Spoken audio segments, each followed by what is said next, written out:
उत्तरी Israeli border पर Lebanon का आतंकी संगठन हिजबुल्लाह लगातार हमले कर रहा है, जिसकी वजह से इजरायली सेना काफी दबाव में है, क्योंकि हिजबुल्लाह लगातार आईडीएफ का ध्यान गाजा से भटकाने की कोशिश कर रहा है और वो इजरायल के बॉर्डर वाले इलाकों पर लगातार रॉकेट और ड्रोन हमले कर रहा है। और अब इसी कड़ी में हिजबुल्लाह ने दावा किया है कि उसने इजरायल के बिरकत रिशा इलाके में तैनात इजरायल के जासूसी उपकरण पर सीधा हमला किया है, जिससे वो पूरी तरह से मिट्टी में मिल गया। इस हमले के अलावा हिजबुल्लाह ने इजरायली सेना के कई अन्य ठिकानों पर भी हमले किए हैं। हालांकि इजरायली सेना भी लगातार कफार रहमान और ब्लिदा में लगातार कस्बों और गांवों को निशाना बना रही है। हिजबुल्लाह के हमलों के जवाब में इजरायल ने तुरंत हमले किए।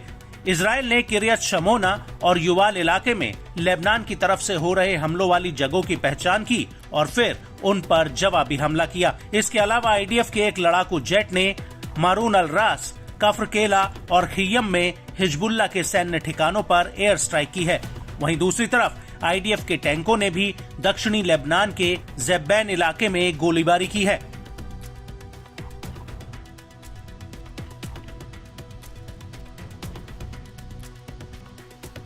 और इनके जवाब में हिजबुल्लाह ने कफार युवाल सेटलमेंट पर एक बड़ा हमला किया। यहाँ पर इजरायली सैनिकों का एक जत्था एक इमारत के भीतर तैनात था। हिजबुल्लाह का कहना है कि उसका हमला एकदम सटीक रहा, वो सीधे इमारत पर हुआ। हिजबुल्लाह ने यह हमला लेबनानी गांवों की रक्षा और आम नागरिकों के घरों पर हो रहे हमलों के जवाब में किया है, जिन पर इजरायली हमले का आरोप है।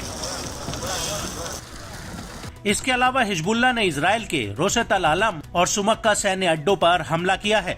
हिजबुल्लाह का आरोप है कि शेबा फार्म्स में ये इलाका लेबनान का है, जिस पर इजरायल ने कब्जा किया हुआ है।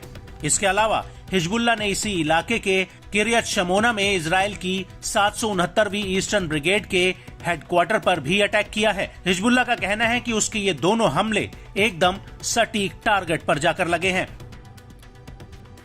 आपको बता दें कि इजरायल और हिजबुल्लाह के बीच लगातार पूर्ण युद्ध के हालात बनते जा रहे हैं और इजरायल ने हाल ही में लेबनान में कई ड्रोन हमले किए हैं, जिसमें हिजबुल्लाह और हमास के बड़े कमांडर मारे जा चुके हैं।